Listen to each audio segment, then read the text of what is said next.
So CalcuBots, here I have another video, and this one is going to be about factoring trinomials.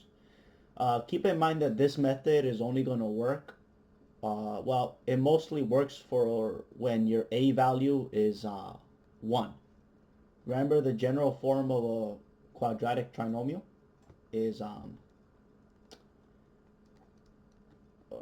me get that in white. The general form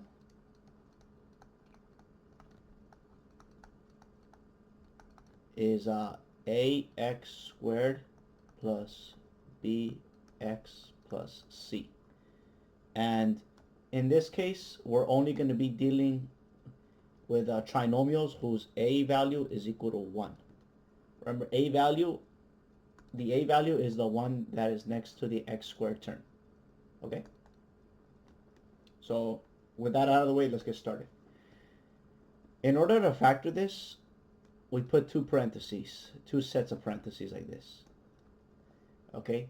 And we're basically going to be doing almost like FOIL but backwards. In order to get x, the first term is always going to be x times x. Because when you multiply these, you get x squared. Okay?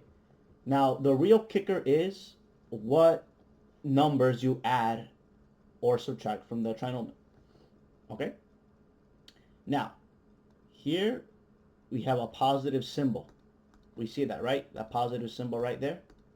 Let's pick a different highlighter color. Let's reduce the size of the highlighter, and let's go with pink.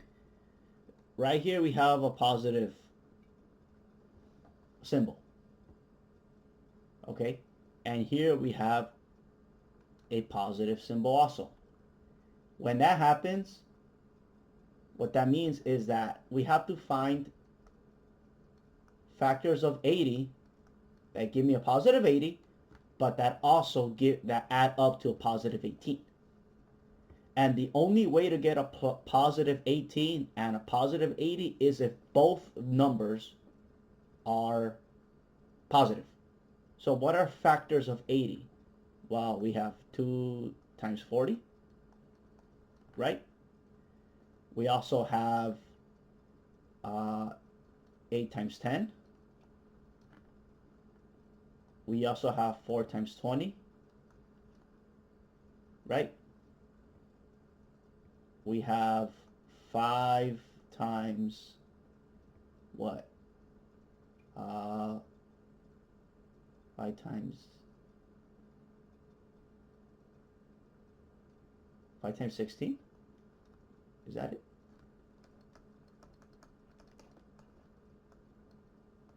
Yeah, 5 times 16. All right. So they have to be positive. They're both going to be positive numbers because they have to add up positive 18, right? It's a little different when you have a negative symbol right here. But for now, let's just deal with positive numbers, and you'll see why. Now, we're going to stop there with the factors. Now, we have to find a set of factors that add up to give me 18. So let's start with 80, right? Let me put it up here for this reason. So we have the factors of 80, and now we're going to find which numbers add up to 18. So 2 plus 40 is 42. So it's not going to be that one, okay? It's not this set of numbers. What about 8 plus 10? Well, 8 plus 10 gives me 18. There it is. We found it. So it's going to be these numbers right here. Let's go with blue. These are the factors we're going to work with. Which means that, remember what I said, they're both positive. So we're going to add to both of them, and we're going to put in our factors. 8 and 10. And that's how we factor the first one. Let's do the math to check if we're right. FOIL. First, outer, inner, and last. Simplify it further. There it is. We got what we started with. So we did a good job factoring it. Okay? So remember, they multiply for the third term, but they add. So the C term, they have to multiply for the C term, right? Because the 80 is our C term. And they have to add up to make the B term. Okay? So let's keep that in mind, and let's do another example.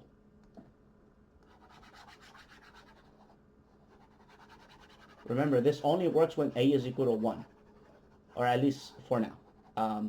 There's a slight difference when A is not 1. It's just a little harder to do. Really, that's really all it is. But this is for A equals 1, all right? So let's do our second example I have for us. We have x squared plus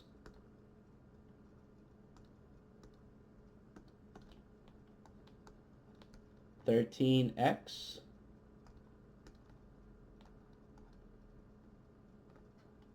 plus 36.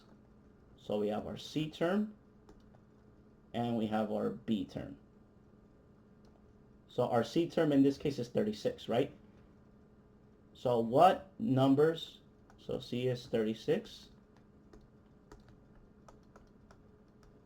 and B is equal to 13. So for C they have to multiply, and for B they have to add. Okay, so let's start coming up with factors of 36 that give me 13. So let's just 36. Well, we always have 36 times 1, but 36 plus 1 is equal to 37. So that's not it. Right off the bat, we know that's not it. All right, what's another set of 30? Oh, we can do 6 times 6. But if we add 6 plus 6, we get 12, not 13. So that's not going to work. Factors of 36. 9 times 4. And let's check. 9 plus 4.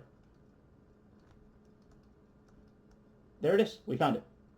So the numbers we're going to be using are 9 and 4. So now we're ready to write our trinomial as a product of binomials. So put a parentheses. When A is 1, the leading terms, the first terms are always just x. We're adding them together. So that means that they're both going to be positive. And then we can make either of them 9. I'm going to put 9 here and 4 here. If you want to swap the 9 and the 4, it doesn't matter. Multiplication is commutative, so it doesn't really matter which way you multiply them. Heck, you can do it like this if you want. 4 and 9. It really doesn't matter, okay? But I'm just going to put 9 and 4 because I like to put the bigger one first. That's just what I do. And there we have it. We have successfully factored that one out. Let's do another example. Here I have for us, I have x squared plus 12x plus 20. So our C term is 20 and our B term is 12. So now let's start finding numbers that give us 20.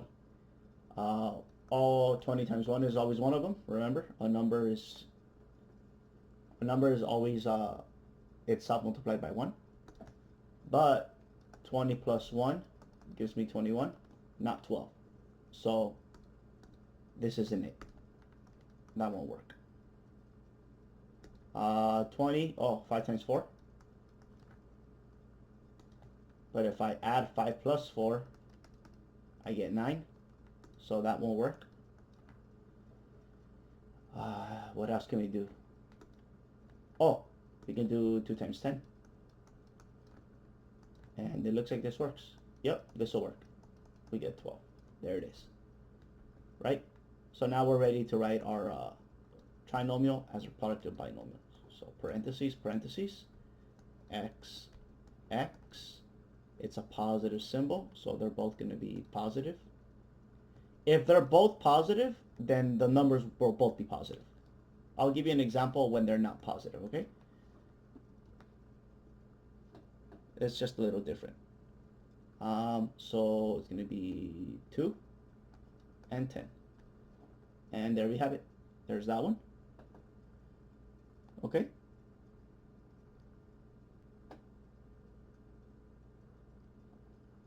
Let's try an example when they're not positives. All right? Here. Let's go. I have this example for us. Here I have x squared plus, I'm sorry, not plus, minus 8x plus 15. Okay?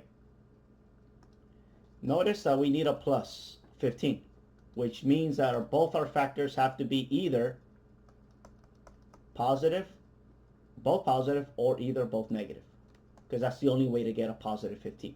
When you multiply, they both have to be the same symbol to become 15.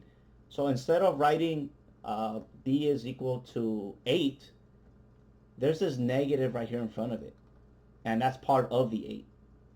Okay, because you can rewrite this as plus a negative 8. Subtracting a positive is the same thing as adding a negative. Okay, so I'm gonna this is what we have. I rewrote it like this. Boom. So our b value is actually negative 8, not positive 8. Okay, so now we need to find factors of 15 that give me the add up to negative 8. So we can do 3 times 5, but if we add them, 3 plus 5, we don't get negative 8, we get positive 8. So this set of factors doesn't work. What if we make them both negative? Negative 3 times negative 5. That also gives me positive 15, right? It does. And if we add them, negative 3 plus negative 5, we do in fact get negative 8. Look at that. So these are going to be my factors. So now we're ready to write it. So write a parentheses, x, x, and instead of adding 3, I'm going to subtract 3 minus 5. Just like that. The other examples, they were positive because our numbers were positive. But now that they're negative, we have to put minus symbols. Let's FOIL this out to see if we're correct. All right. First, outer, inner, last. X squared minus 8x plus 15. Look at that. We got it. Cool, cool, cool, cool, cool. Let's get another example going. I hope this is becoming more clear the more we do it. Feel free to pause and rewind the video to try yourselves if you guys want. So here I have this one. X squared minus x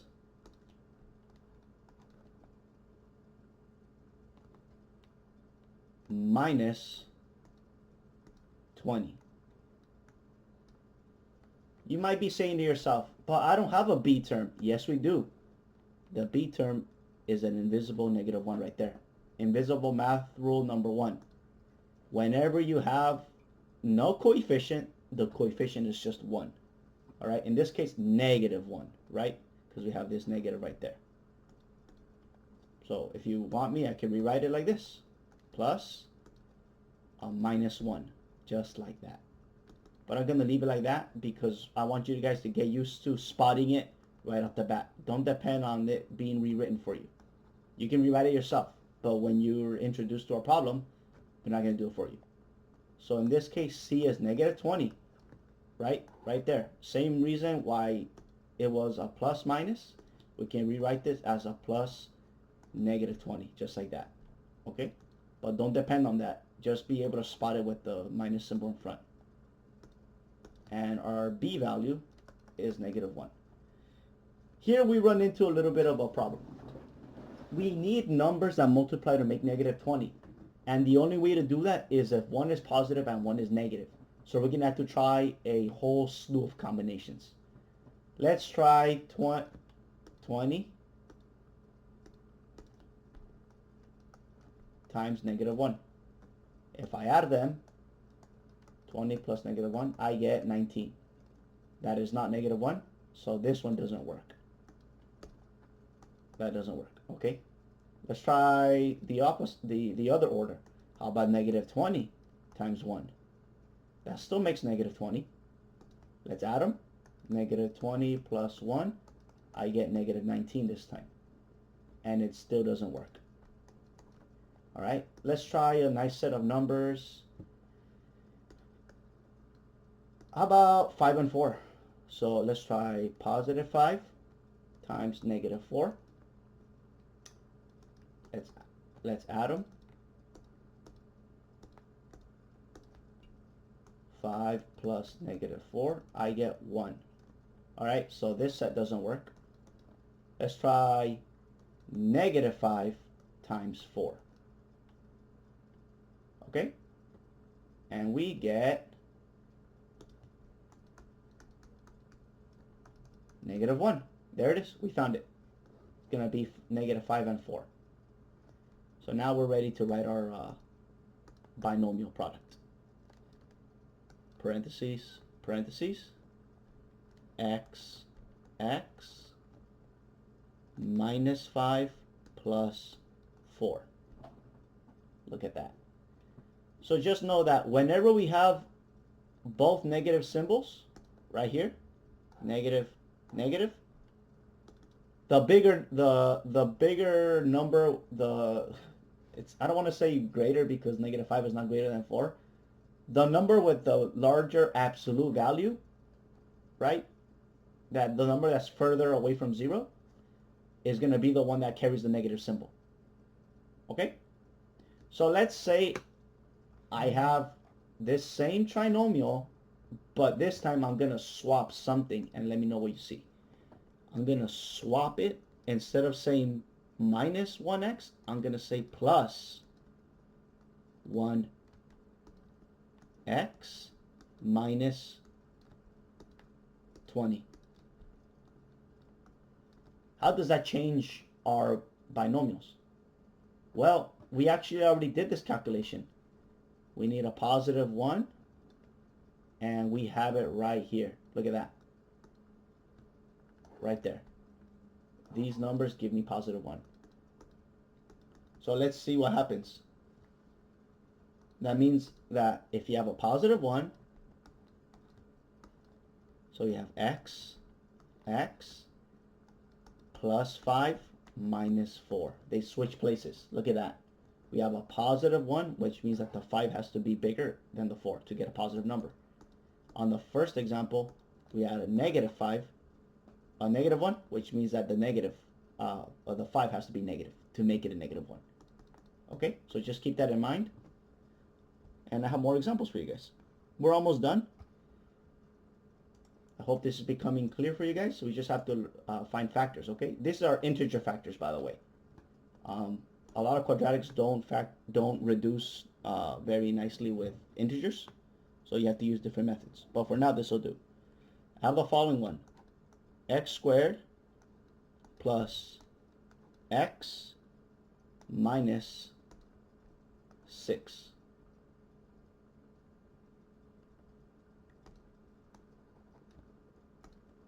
Minus 6, just like that. Okay, I want to highlight the negative as green because I want you guys to remember that our C value is negative 6, not positive 6. What's our B value? I didn't write it, but you should be able to tell that our B value is a positive 1. Okay, so now let's find factors of 6 that add up to positive 1. Negative 6. So because it's a negative 6, one of them is positive and one of them is negative. And because it's a positive 1, that means that the bigger one has to be negative. So here we go. How about 3 times negative 2? 3 is, the absolute value of 3 is greater than the absolute value of negative 2. So let's try adding them now. Do we get it? 3 plus minus 2 is positive 1. There it is. We found it. So this works. We need these two factors. So now we can break down our polynomial, our trinomial, into a product of binomials. X plus 3 minus 2. Easy peasy lemon squeezy. Let's do another example. We'll do 2 more and then we can stop here. Alright, I hope this is becoming clear for you guys. Leave a comment if it's not, and I'll be more than happy to get more going. So I have the following trinomial. X squared plus 4x minus 12. Alright, so our C value is minus 12 and our B value is 4. Cool. So they need to be opposite signs because it's a negative 12 and they have to add up to positive 4, which means that the bigger number is going to be the positive number. So let's think of numbers that give me 12. How about 6 and 2? 6 times negative 2. 6 plus negative 2 equals 4. Boom. First try. The more practice you get, the more you're going to be able to spot them. Other factors of 12 include 4 times negative 3. Remember, it's a positive, which means that the bigger number has to be positive. But if you add 4 plus negative 3, you get 1. And we don't want a 1, we need a 4. So we see that from the first set of factors that I did. We found it. So here we go. Break it down. 2 sets of parentheses. X, and it's going to be a positive 6 and a minus 2. There we go. Just like that. Cool. And let's do one more example and then we'll call it. Okay? Here we go. I have this one right here. I have x squared minus 7x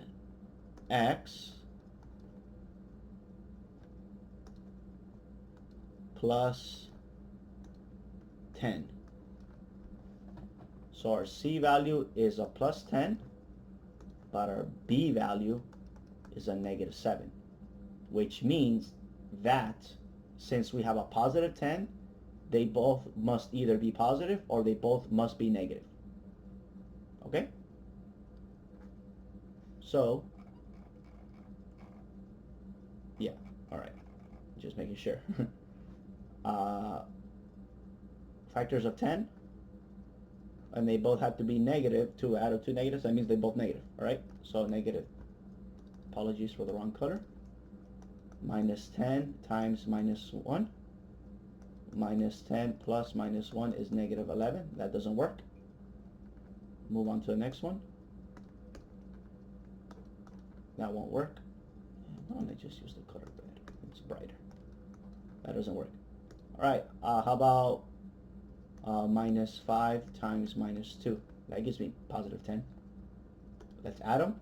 Minus 5 plus minus 2, minus 7. Alright, we found it. Just like that. So these are our numbers right here. So now we can factor out. So we have x here, and minus 5, minus 2. Just like that. Cool. Very cool.